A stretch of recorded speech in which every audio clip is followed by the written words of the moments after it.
Stepping back for a minute to this idea of the shift in government policy after World War II from offense to defense.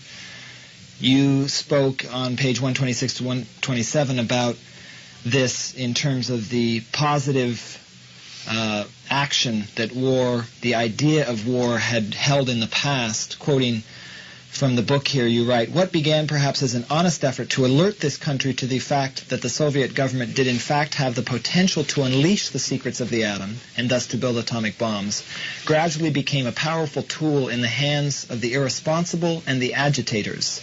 The first great fault with the drift of opinion at that time became evident in the very shift of emphasis with regard to the national military establishment. Throughout our history, the idea of war had been treated as a positive action. War was the last resort of a nation, after all means of diplomacy had failed, to impress its might and its will upon another. And throughout our proud history, we never had faced war as something passive or reactive. But somehow in that post-war era, this nation began to think of war as defense alone. In other words, in this defense philosophy, we were not telling the world that the most powerful nation in the world was showing its magnanimity and restraint. We were saying that we would defend only. And to the rest of the world, that meant we were going to play a passive role in world affairs, and that we were passing the active role, and with it the initiative, to others, in this case to the men in the Kremlin.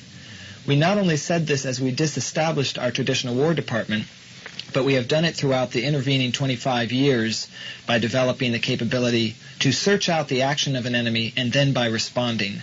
This defensive posture of our military and foreign policy has been a terrible mistake, and it opened the doors for the newborn intelligence community to move in and take over the control of U.S. foreign and military policy. Just briefly, could you discuss the idea stated above that throughout our history the idea of war has been a positive action? I think that, that's a powerful concept, and we have to talk about that. To have the greatest and most powerful nation on earth, and in the 40s when we dominated power because we were the only ones with the atom bomb and the only ones with the means to deliver the atom bomb effectively all over the world, we all of a sudden went into this guise of defense when we talked about our military. A clear example of it, during the Vietnam War, General Westmoreland's goals were search and destroy. Search, you're looking for something, and if you find it, you destroy it. It isn't destroy, it isn't attack. He wasn't on the offense. He was looking for something to shoot at, to destroy as a defensive mechanism. It affected even what I would call small wars that way. We were on the defense. He had no objective in Vietnam. He had no place to go in Vietnam and win the war.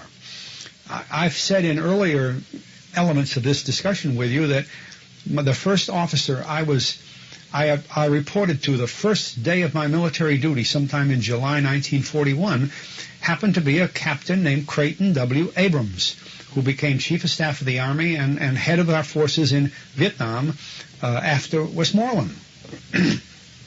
I know from friends of mine, I've known General Abrams all my life. He's from my hometown. And I know from friends of mine who were with him that when President Johnson told him that he was going to be the commander in Vietnam, that he rather casually turned to the president had said, Johnson with his gung-ho attitude said, now, Abe, you've got 550,000 men in the Army out there. All you need to do the job. You've got the strongest Navy assembled in the world, the 7th Fleet, and you've got an Air Force that has delivered more bombs than in all of World War II. Now, by God, Abe, go out and do it. And I've been told that Abrams or one of his immediate staff turned to the president and said, Mr. President, would you want to define the word it for us? What is it that if we do it, will win that war from your position as our commander-in-chief? The president put his arm around Abrams' shoulder and led him to the door and sent him to Saigon. There was no it in the Vietnam War. That was the problem. When General Krulak, the very able Marine commander, became chief of all Marines in the Pacific, he devised a war plan that would move the forces forward strongly fortified with native forces, people that were imbued with the idea of fighting for their country, to march on Hanoi and take over that and end the war. He could not get approval for that plan from the president and from Averell Harriman, who at that time was serving as the assistant Secretary of State for Far East Affairs. In other words, all the military agreed. The Chairman of Joint Chiefs of Staff, Mr. McNamara, the Commandant of the Marine Corps, CINCPAC, Admiral Sharp, all the military agreed with his plan. They knew it was the way to do it. But Averell Harriman, a civilian, and President Johnson, a civilian, imbued with the idea of we're on the defense, couldn't see that, and they denied General Krulak the permission or the direction to go and do it, just what President Johnson wanted them to do. Well, that's making an example out of the statements, but you see, that's what happens. Warfare, probably best defined by Clausewitz, is an all-out action of a certain country. It is total action. It's not halfway, it's not divided, it's not graduated, it's total.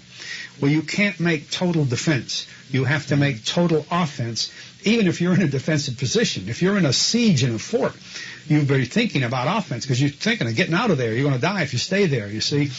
Offense is the core of war.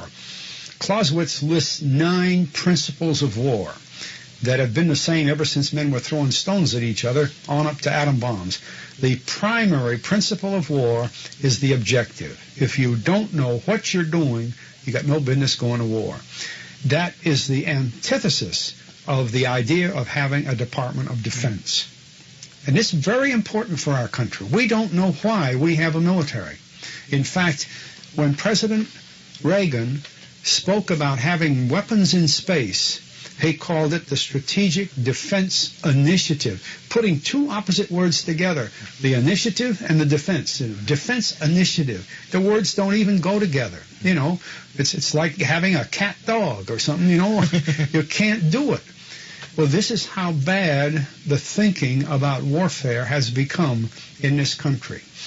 And it isn't because people have become less able.